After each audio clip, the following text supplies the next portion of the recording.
नमस्कार दोस्तों, मैं हूं आपका दोस्त संजय गुप्ता। स्वागत है आपका आपके अपने YouTube चैनल अंजनी क्लासेस में। इस वीडियो में मैं आपके लिए दो बहुत ही इंटरेस्टिंग टॉपिक लेकर आया हूं, जिसमें IPO इनिशियल पब्लिक ऑफर और ESOP employ stock option plan.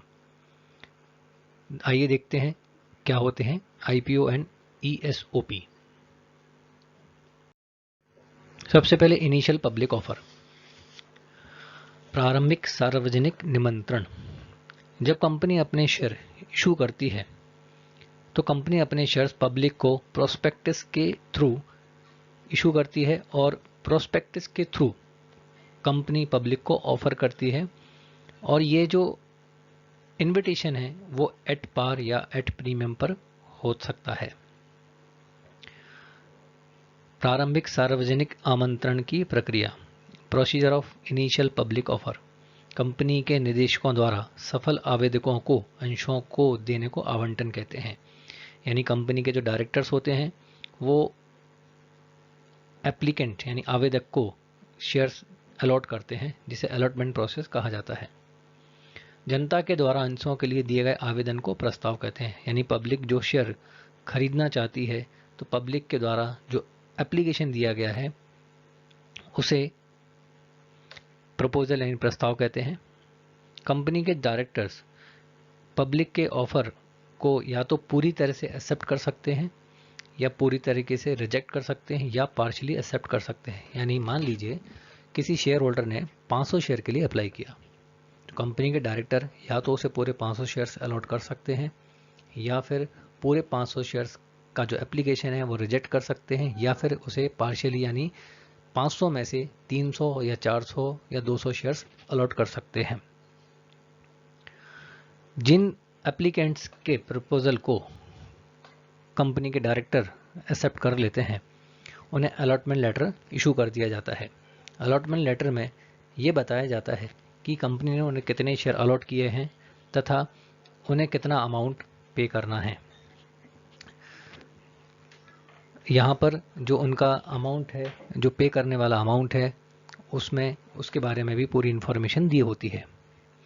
जिन शेयर होल्डर को शेयर अलॉट नहीं किए गए हैं, कंपनी उन्हें लेटर ऑफ रिग्रेट के साथ उनके एप्लीकेशन के अमाउंट को वापस कर देती है।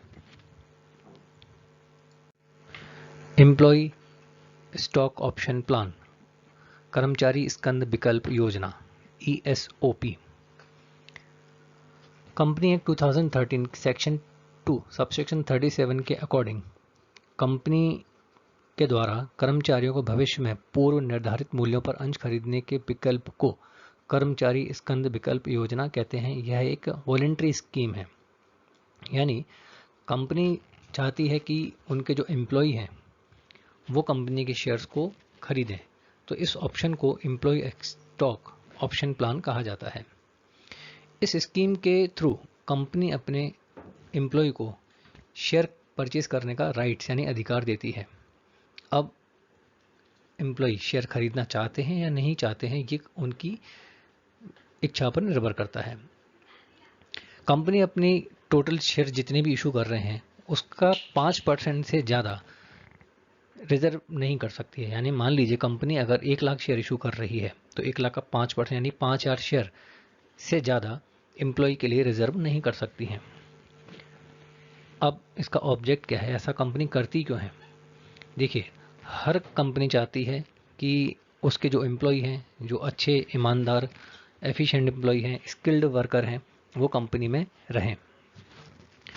दूसरा, कंपनी ये चाहती है कि जो भी एम्प्लॉय हैं वो कंपनी में स्वामी भक्ति विश्वास के साथ काम करें। तो इसी पर्पज से कंपनी अपने शेयर्स अपने एम्प्लॉय को ऑफर करती है एक प्री डिसाइडेड वैल्यू पर। अब मान लीजिए किसी कंपनी का शेयर के फेस वैल्यू है 100 रुपये और मार्केट प्राइस है कंपनी का 250 रुपये। यानी कंपनी अपने शेयर्स मार्केट में 250 रुपये पर शेयर पर बेचती है, लेकिन कंपनी ने अपने एम्प्लॉय को 100 रुपये पर शेयर्स खरीदने का ऑप्शन दे रखा है। ये इसलिए है कि अगर कंपनी के जो एम्प्लॉय हैं वो शेयर्स अगर खरीदते हैं तो उनका अपनत्व कंपनी के साथ जुड़ेगा।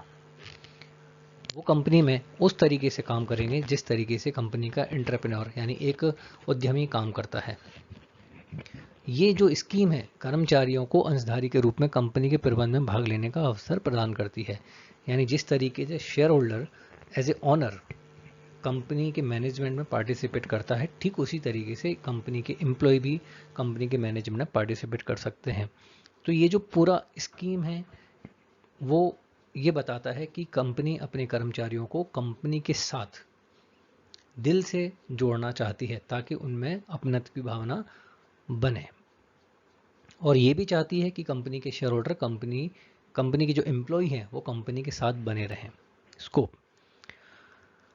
किस तरह के एम्प्लॉय शेयर्स खरीद सकते हैं, यानी कंपनी के जो एम्प्लॉय हैं चाहे वो देश में काम कर रहे हैं देश के बाहर, कंपनी के निदेशक या अधिकारी, सहायक यानी सब्सिडरी कंपनी या होल्डिंग कंपनी के कर्मचारी।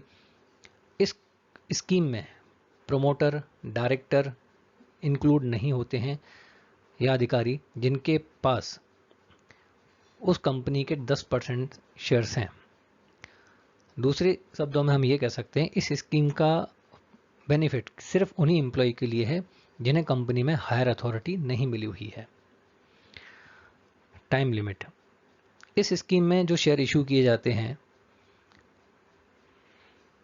उन शेयर्स को खरीदने के बाद एम्प्लॉय इन शेयर्स को 1 साल तक नहीं बेच सकते हैं, यानी इसमें लॉक इन पीरियड 1 साल तक के लिए रहता है। अब यहां पर एम्प्लॉय स्टॉक ऑप्शन प्लान में हम जर्नल एंट्री किस तरीके से तैयार करेंगे, तो मैं आपको बताता हूं। सबसे पहले यहां पर बैंक अकाउंट डेबिट में एक्चुअल अमाउंट जो रिसीव हुआ है शेयर्स का वो हमें यहां लिखना होगा। एम्प्लॉय कंपनसेशन एक्सपेंसेस, अब यहां पर देखिए जो मार्केट प्राइस है और जो इशू प्राइस है उसका डिफरेंस यहाँ पर हमें लिखना होगा। मान लीजिए मैंने अभी आपको बताया जैसे शेयर का मार्केट प्राइस है 250 रुपये और फेस वैल्यू है 100 रुपये, तो यहाँ पर 150 के अकॉर्डिंग यहाँ पर हमें उसका अमाउंट मल्टीप्लाई करके जितने भी शेयर इशू किए गए हैं वो लिखना होगा।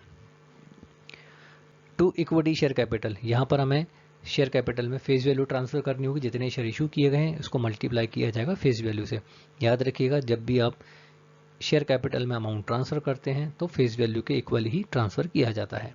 टू सिक्योरिटी प्रीमियम रिजर्व, अब यहाँ पर वही अमाउंट जो एम्प्लॉय कंपनसेशन के साथ लिखा हुआ है वही अमाउंट यहाँ पर हमें प्रीमियम अकाउंट में ट्रांसफर करना होगा। Market price minus face value into number of shares, तो ये जो कंपनसेशन का अमाउंट है एज ए प्रीमियम एडजस्ट कर दिया जाएगा।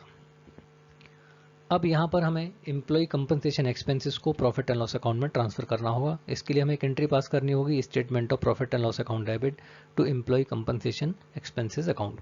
तो इस तरीके से जब हम एम्प्लॉय को शेयर्स इशू करेंगे तब यहाँ पर हमें 2 एंट्रियाँ बनानी होंगी एडिशनल। तो उम्मीद करता हूँ आपको समझ में आया होगा किस तरीके से कंपनी अपने एम्प्लॉयज़ को शेयर इशू करती है और साथ में IPO क्या होता है।